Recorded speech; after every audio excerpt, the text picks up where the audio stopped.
And I questioned Mr. Joe Perry, the executive vice president of this company, this morning.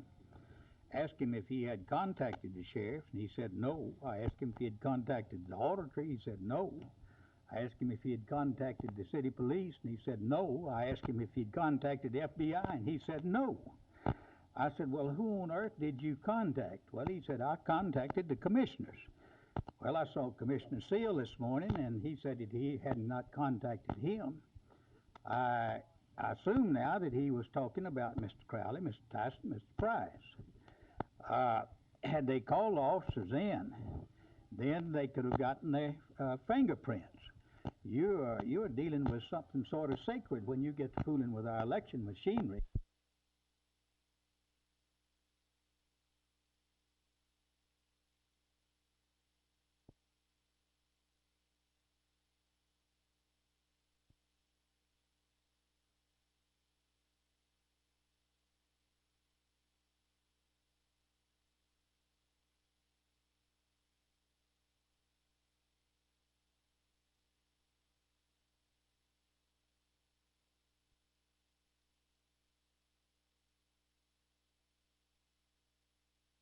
Oh, but I think they're coming up, and polls are polls, and I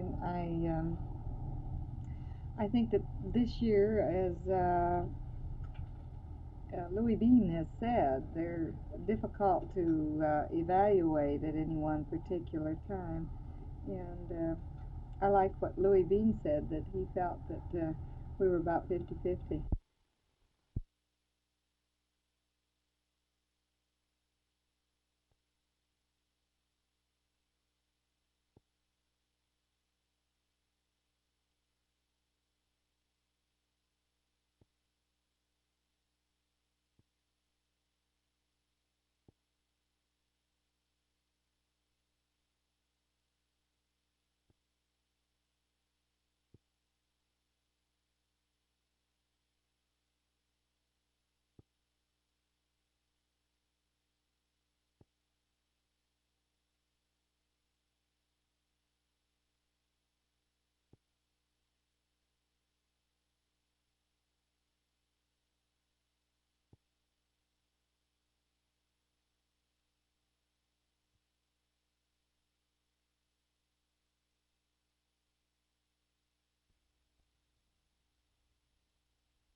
Well, these are primarily proposals having to do with the policies and procedures of planning new buildings, but they do influence some of the existing buildings. Dr. Estes, how do you think the school board felt about these proposals?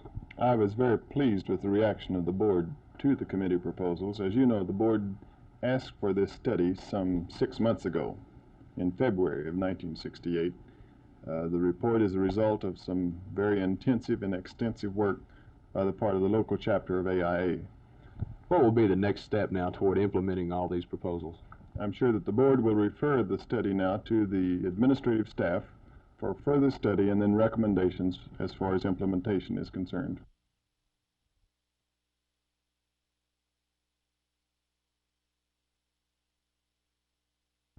Under the agreement, Neiman Marcus would become a wholly owned subsidiary of Broadway Hale, but will continue to function as a completely separate entity with its present management and its own board of directors.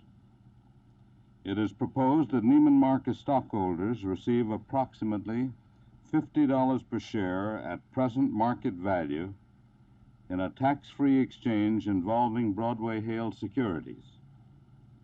This would establish the total price on the 784,000 shares of Neiman Marcus stock involved at approximately $39 million. Before breakfast out here, which I guess goes to prove that you have to get up mighty early if you want to scoop the New York Times. But more seriously, I'm delighted to have this opportunity of expressing pleasure over the new association between Neiman Marcus and Broadway Hale. Someone has likened it to putting together a racehorse and a plow horse, but I prefer to regard it as a marriage of two old friends.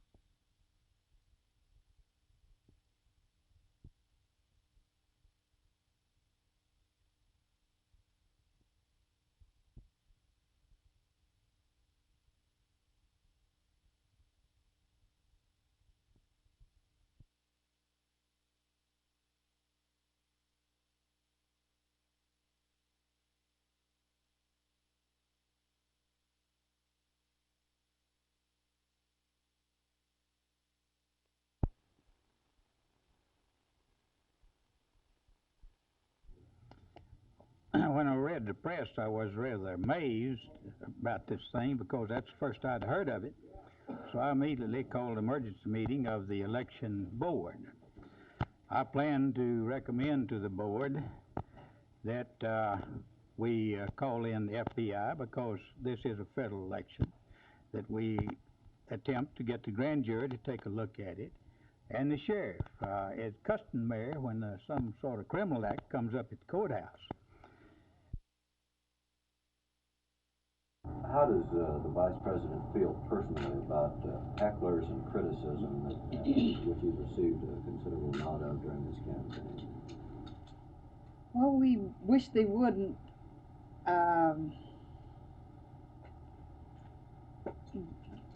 express themselves this way. I think it's because I'm expressing my opinion, my feelings again. It's hard to.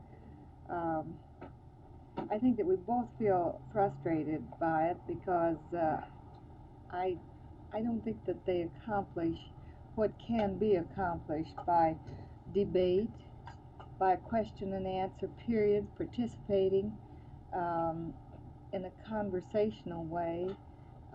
The shouting and chanting, it's such a disturbance and disrupting thing to a meeting. It's not really playing the rules of the game.